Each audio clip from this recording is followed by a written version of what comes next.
I want to show them that that's all based on presuppositions, right? The last thing that I want to do is get down on their level and say, okay, fine, let's just leave that aside. No, I want to say to them, all of that is based on presuppositions. You're taking leaps of faith back there in order to get here and make that argument. Your presuppositions have been tried before, and they've led to catastrophe. Mine is based on presuppositions as well, but my presuppositions has led to Western civilization. So that's the first thing that I want to say. I love that response. It is important that Christians understand that when having a conversation, discussion with an atheist, it's important that we don't bring ourselves down to their level or pretend as if there is a neutral ground. There is no neutral ground when having a conversation about God, because we live in God's universe.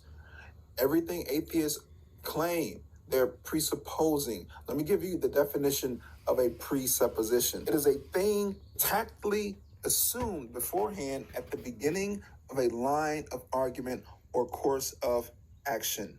A presupposition is something that is assumed in advance or taken for granted. The reality is everyone assumes something. We all have presuppositions. Atheists presuppose certain things before they even have the conversation, as well as Christians.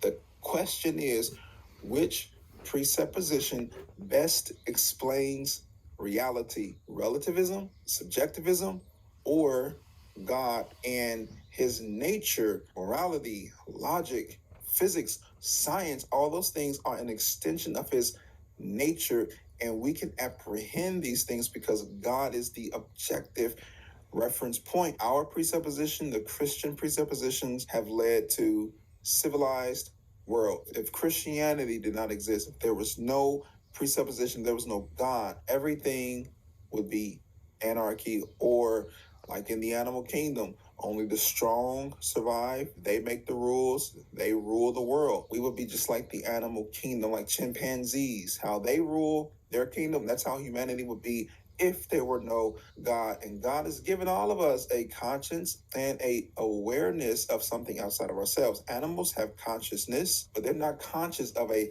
higher power. Humans are conscious, but we know instinctively that there's something outside of us that we are governed by, and we are governed to. So when an atheist engages in a conversation with you about God to disprove God, that atheist is using the very brain that God gave him to claim that he doesn't exist, and he's presupposing the laws of logic, the laws of morality that he cannot account for in his worldview. So the moment he engages in conversation, he's already abandoned his worldview and given up his position and given you the victory. It's that simple. So in layman's terms, how I took that is that you can't get nothing out of nothing, aka the Big Bang, evolution, all of the things that you see, they've been written on our hearts. God gave us these moral, objective views of right and wrong, love, compassion, all the intricate details that you see that's a part of our anatomy, that's a part of our biology, and everything that we think and feel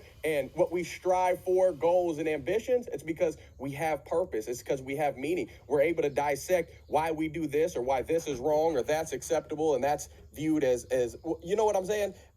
When it comes to somebody who's an atheist, you can't take from our worldview and say that, oh, we just know that this is right or wrong. Where did that moral objectivity come from? Where did that standard originate from? Your compass, it came from God, a creator. Nothing doesn't just evolve out of nothing. If we came from nothing, then there's no purpose for anything. There's no purpose and reason why we all can't just go out and kill each other and act willy-nilly and judge anything as that's acceptable or that should be approved. You should be able to sleep with somebody else's spouse, or you shouldn't be, because if you're an atheist, you can't say that that's right or wrong, because that doesn't exist in your worldview. I'm just saying, maybe my explanation doesn't make as much sense, but we'll continue with some wisdom.